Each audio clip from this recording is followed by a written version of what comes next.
রাশিয়াতে আমরা দেখেছি যে ভয়াবহ ভূমিকম্প হয়েছে, রাস্তাঘাট ঘরবাড়ি ভেঙে চুরমার হয়ে গেছে এবং ভূমিকম্পটা এতটা প্রকট মাত্রার ছিল, 8.7 মাত্রার ভূমিকম্প।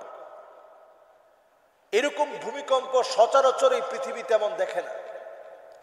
কখনো যদি দেখে তাহলে প্রকম্পিত একটা চিত্র দেখে, আল্লাহ রাব্বুল আলামিনের আযাবের ভয়াবহ একটা থাবা দেখে। আল্লাহ তাআলার আযাবটা এতটা ভয়াবহ। এই ভূমিকম্প আল্লাহ রাব্বুল আলামিনের একটা আযাব। আল্লাহ রাব্বুল আলামিনের আরো একটি আযাব হচ্ছে ভূমিধস। ভূমিকম্প, ভূমিধস এগুলো একসাথে আসে। ভূমিকম্পের পরবর্তী সময়ে ভূমিধস হয়, কখনো কখনো আগে ভূমিধস হয় পরে ভূমিকম্প হয়। কখনো কখনো আল্লাহ রাব্বুল আলামিন এক বছরে ছোট ছোট অনেকগুলো ভূমিকম্প দেন। কাসরাতুজ জালাজিল, একটার পর একটা অনেক অনেক অনেক ভূমিকম্প হবে। কিয়ামতের আগে নবী সাল্লাল্লাহু আলাইহি সাল্লাম বারবার অধিক পরিমাণ ভূমিকম্পের কথা বলেছেন। অধিক পরিমাণ ভূমিকম্প হওয়ার অন্যতম কয়েকটি কারণ আছে। এই কারণগুলো এখন আমাদের সমাজে পুরোপুরি বাস্তবায়িত হয়েছে, পুরোপুরি বাস্তবায়িত হয়েছে।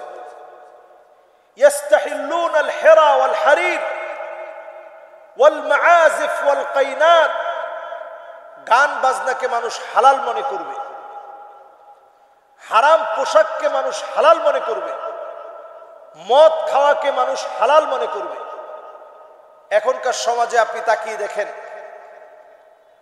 সামাজিক অবক্ষয় এতটা নিচে নেমেছে, আমরা হারাম পোশাককে হালাল বানিয়ে নিয়েছি। মানুষের কি এত অভাব পড়েছে, রুচির এত অভাব আমাদের ভিতরে। ছেলেরা এখন মেয়েদের মতো গলার ভিতরে অনেকগুলা চেইন, কানের ভিতরে দুল, ভুরুর ভিতরে দুল, ঠোঁটের ভিতরে রিং, জিহ্বার ভিতরে রিং, চোখের ভিতরে লেন্সটাকে পরিবর্তন করে ভিন্ন একটা কালার বানানো। আবার মেয়ে সাজার যত উপকরণ আছে, মেকআপ টেকআপ দেওয়া, ফাউন্ডেশন দেওয়া, এগুলো সব দিয়ে বিভিন্ন রকমের ডিজাইনে একেবারে মেয়েদের পোশাক পরে হাঁটাকে এখন আমরা আধুনিকতা বলে মনে করছি। বিশ্বাস করেন আল্লাহর কসম, যারা এই দুনিয়ার ভিতরে হোমোসেক্সুয়াল নিয়ে কাজ করছে, যারা এই দুনিয়ার ভিতরে পুরুষে পুরুষে বিবাহকে যারা বৈধতা দিচ্ছে, মেয়ে মেয়ে বিয়ে করাকে যারা বৈধতা দিচ্ছে, এই জমিনটা ভূমিকম্প হওয়ার জন্য একটা কাজই যথেষ্ট। এই একটা কাজের কারণে এই জমিনটা ধ্বংস হয়ে যাবে। আল্লাহ তাআলা এই জমিনের ব্যালেন্সকে আল্লাহ তাআলা উলট পালট করে দিবেন। নিচের অংশকে উপরে উঠায় দিবেন, উপরের অংশকে আল্লাহ নিচের দিকে ধাবিত করে দিবেন। আল্লাহ রাব্বুল আলামিন নাস্তানাবুদ করে দিবেন। পৃথিবীর এই সময়টা বড় ভয়াবহ, সামনের দিন আরো ভয়াবহ হচ্ছে। কারণ আপনি দেখেন, রাশিয়ার যেই জায়গাতে ভূমিকম্প হয়েছে, অপরাধ প্রবণ জায়গাগুলোতে আল্লাহ তাআলা বিভিন্ন শাস্তি দিচ্ছেন। এবং আমরা গত জুমাতেও এই বিষয়ে কথা বলেছিলাম, অল্প কিছুদিনের ভিতরেই কয়েকটা আযাব আসতেছে।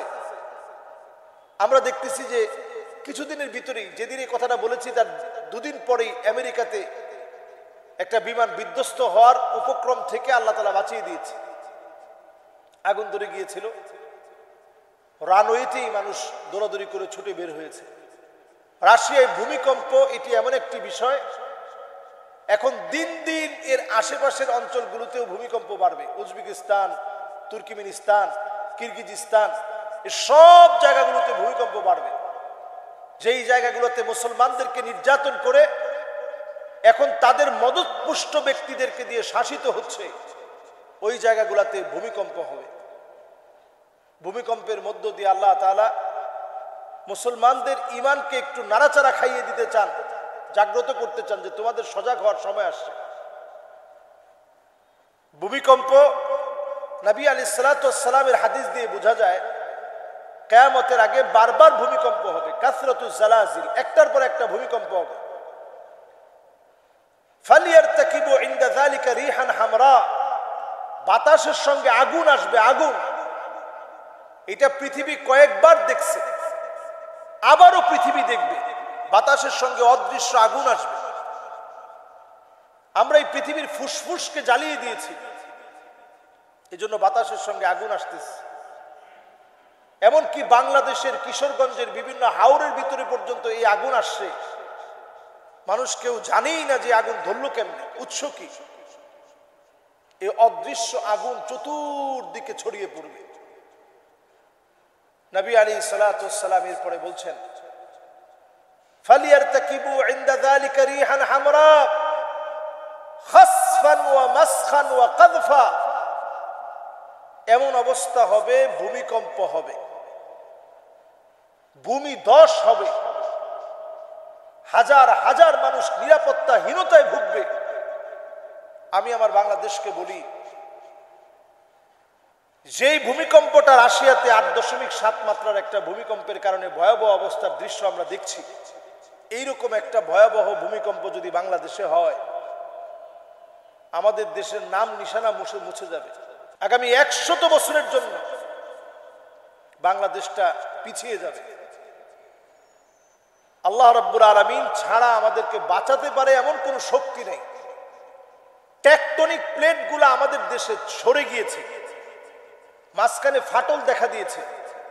ভূমিকম্প শুধু রাশিয়ায় না, অচিরে আপনারা খবর নিবেন, খবর পাবেন, ভারতে একটা ভয়াবহ ভূমিকম্প হবে।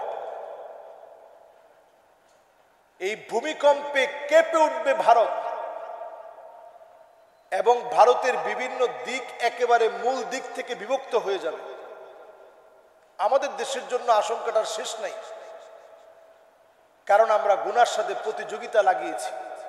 প্রতিনিয়ত কে কার চেয়ে বেশি গুনাহ করতে পারে সেই প্রতিযোগিতা আমরা করছি। এই প্রতিযোগিতামূলক গুনাহের অধ্যায় যদি আমরা না ছাড়ি, আল্লাহ রাব্বুল আলামিন আমাদেরকে এই আযাব থেকে আল্লাহ তাআলা রেহাই দিবেন না। বিমা কাসাবাত আইদিন নাস, এটা আমরা হাত দিয়ে আযাবটাকে অর্জন করে এনেছি। কোরআনুল কারীম আল্লাহ তাআলা বলছেন, আওয়ালা ইয়ারাউনা আন্নাহুম ইফতানুনা ফি কুল্লি আমিন মাররাতান আও মাররাতাইন সুম্মা লা ইয়াতুবুনা ওয়ালা হুম ইয়াযাক্কারুন। প্রত্যেকটা বছরে একবার কিংবা দুবার আমি আল্লাহ তাআলা তোমাদেরকে পরীক্ষা নেই। বাংলাদেশের উপরে অনেক পরীক্ষা গিয়েছে, আল্লাহ সহজ করে দিয়েছে। রাশিয়ার এই ভূমিকম্প আমাদেরকে সজাগ করে দিচ্ছে যে সামনের দিনে যে অনেক ভয়াবহ বড় বড় ভূমিকম্প হবে, ভয়াবহ ভূমিকম্প হবে, সারা দুনিয়ার জন্য একটা মেসেজ দিয়ে দিয়েছে রাশিয়ার এই ভূমিকম্প। সুতরাং এই সময় গুনাহ ছাড়া আল্লাহর কাছ থেকে পানা চাওয়ার কোনো উপায় নেই। আপনারা লাস ভেগাসে দেখেছেন, লস অ্যাঞ্জেলেসে আপনারা দেখেছেন, দাউ দাউ করে আগুন জ্বলে উঠেছে, আগুনের উৎস কেউ জানে না।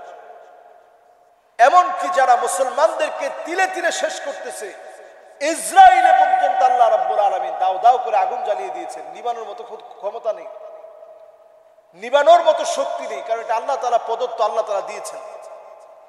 এর মানে দ্বারা এই আযাবগুলো আল্লাহ রাব্বুল আলামিন আমাদেরকে সচেতন করার জন্য দিচ্ছেন।